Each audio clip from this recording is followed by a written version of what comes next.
વલસાડ જિલ્લામાં રાજ્ય સરકારના પોષણ સંગમ અભિયાન હેઠળ માત્ર એક વર્ષમાં 30,294 બાળકોને કુપોષણ મુક્ત કરવામાં આવ્યા છે। જિલ્લા વિકાસ અધિકારીના માર્ગદર્શન હેઠળ ICDS વિભાગે ધરમપુર અને કપરાડા જેવા અંતરિયાળ વિસ્તારોમાં પણ માઇક્રો પ્લાનિંગ દ્વારા બાળકોને પૌષ્ટિક આહાર, दूध, ज्ञान साथे गम्मतનું वातावरण पूરું પાડ્યું છે।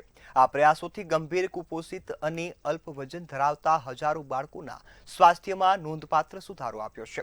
સગર્ભા અને ધાત્રી માતાઓએ પણ પોષણક્ષમ આહાર અને સ્વસ્થ શિક્ષણ મળી રહે તે માટે ખાસ આયોજન કરવામાં આવ્યું છે।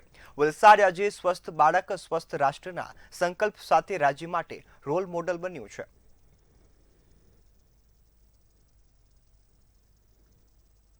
જે બાળક કુપોષિત હતા તેમના વાલીઓને મળીને અમે સમજાવ્યું કે સાચો આહાર શું છે।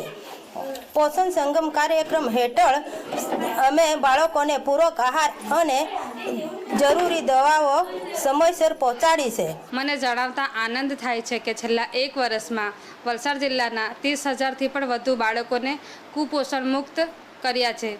અમારી સ્ટ્રેટેજી માત્ર સારવાર આપવાની જ નહીં પરંતુ પોષણ સંગમ કાર્યક્રમ દ્વારા ગુણવત્તાયુક્ત આહાર અને સામુદાયિક સહયોગ કેળવવાની રહી છે। એક આંગણવાડીના જે વર્કર છે, જે છેવાડાના ગામ સુધી આ વર્કર જે કામ કરે છે અને જે એમના જે હેલ્પર છે, જે બાળકોને રોજ ગરમ નાસ્તાથી લઈને બધું જમાડે છે।